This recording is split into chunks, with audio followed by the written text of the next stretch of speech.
اعوذ باللہ من الشیطان الرجیم بسم اللہ الرحمن الرحیم السلام علیکم ورحمۃ اللہ وبرکاتہ۔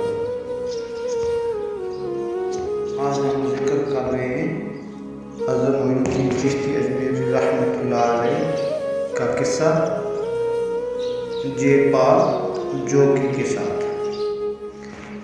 پہلے لاسٹ دن میں ہم نے رام دیو کا قصہ بیان کیا تھا جو مسلمان ہو گیا تھا۔ اس کے بعد آپ یہ جے پال جوکی کا قصہ بیان کر رہے ہیں۔ شادی دیو کے قبول اسلام، یعنی شادی دیو وہی جو رام پال تھا،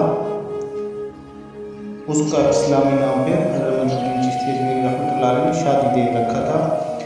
شادی دیو کے قبول اسلام سے پرتھوی راج کو یقین ہو گیا کہ یہ فقیروں کی نہیں بلکہ پکے جادوگروں کی جماعت ہے اور کوئی بڑا جادوگر اس کا مقابلہ کر سکتا ہے۔ پرتھوی راج نے اپنے زمانے کے سب سے بڑے جادوگر جے پال کو مقابلے پر معمور کیا۔ جے پال جو کہ ہندوستان کا سب سے بڑا جادوگر تھا، اس کے 1500 چیلے تھے، ان میں سے 70 چیلے نفوذ پکے فصول نگر تھے اور باقی اپنے اپنے کاموں میں ماہر اور استاد تھے۔ جے پال پرتھوی راج کا خاندانی گرو تھا۔ پرتھوی راج کی نظر میں اس کی بے پناہ عزت تھی اور اس کا بے حد احترام کیا کرتا تھا۔ جے پال علم نجوم رمل کا بھی بہت بڑا ماہر تھا۔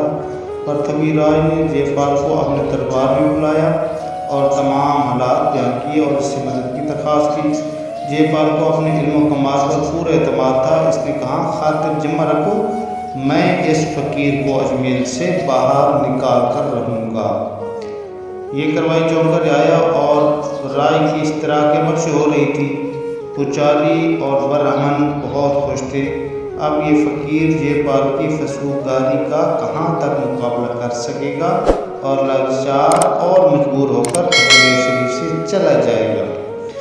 جے پال نے اپنے تمام چیلوں کو جمع کیا اور ان کو سحرکاری کا سامان فراہم کیا۔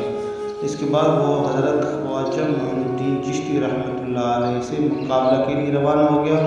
ادھر کسی شخص نے آپ علیہ السلام کو اطلاع دی کہ جے پال مقابلہ کے لیے آ رہا ہے۔ شادی دیو اسلامی قبول کرنے کے بعد حضرت خواجہ معین الدین چشتی رحمۃ اللہ علیہ کا ہلکا پگوش غلام بن گیا تھا اور ہر وقت آپ علیہ السلام کی خدمت میں رہتا تھا۔ آپ رحمۃ اللہ علیہ نے شادی دیو کو حکم دیا کہ جاؤ اور یہ پیالہ اناساگر کے پانی سے بھر لو۔ شادی دیو نے جو ہی وہ پیالہ تالاب میں ڈبویا تو تالاب کا سارا پانی اس پیالے میں آ گیا اور تالاب میں ایک قطرہ پانی کا نہیں رہا اور پیالہ پھر بھی نہ بھرا۔ حضرت خواجہ معین الدین چشتی رحمۃ اللہ علیہ نے پانی کا وہ پیالہ اپنے پاس رکھ لیا۔ اسی پانی کی پیالے سے آپ رحمۃ اللہ علیہ اور ان کے ہمراہی اپنی تمام ضروریات پورے کرتے تھے اور اس میں ذرا برابر بھی کمی نہ ہوتی تھی۔ اس پیالے میں پانی برسنے سے نہ صرف اناساگر کا پانی خشک ہوا بلکہ اجمیر شریف میں جتنے کنویں تھے سب کے سب خشک ہو گئے۔ شیرخوار بچوں کی ماؤں کے بستانوں میں دودھ نہ رہا۔ دودھ دینے والے جانوروں کے بچے دودھ خشک ہو جانے کی وجہ سے بلبلانے لگے۔ سارے شہر میں گہرام مچ گیا۔ پیاس کی وجہ سے سارے شہر کے آدمی اور جانور بیتاب ہو گئے اور پرتھوی راج کی پریشانی کا حال تو نہ ہی پوچھو۔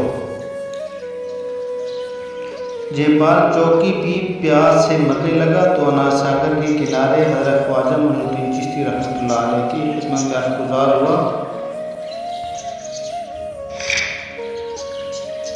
مخلوق خدا شدت تشنگی سے مر رہی ہے اور آپ رحمۃ اللہ علیہ فقیر ہیں۔ یہ فقیر رحیم و کریم ہوتے ہیں اور اپنے رحم و کرم سے مخلوق خدا کو پیاسا مرنے سے بچاتے ہیں۔ حضرت خواجہ معین الدین چشتی رحمۃ اللہ علیہ کا بحر کرم جوش میں آ گیا اور آپ علیہ الرحمٰن نے شادی دیو سے مخاطب ہو کر فرمایا، جاؤ یہ پیالہ پانی کے تالاب میں الٹ دو۔ شادی دیو نے یوں ہی پانی کا پیالہ تالاب میں ڈالا، زمین سے چشمے ابلنے لگے۔ چشم و زدن میں تالاب پانی سے لبالب بھر گیا۔ اگر ہماری ویڈیو آپ کو اچھی لگی تو پلیز لائک کر دینا اور ہمارے چینل کو سبسکرائب کر دینا۔ جزاک اللہ خیر۔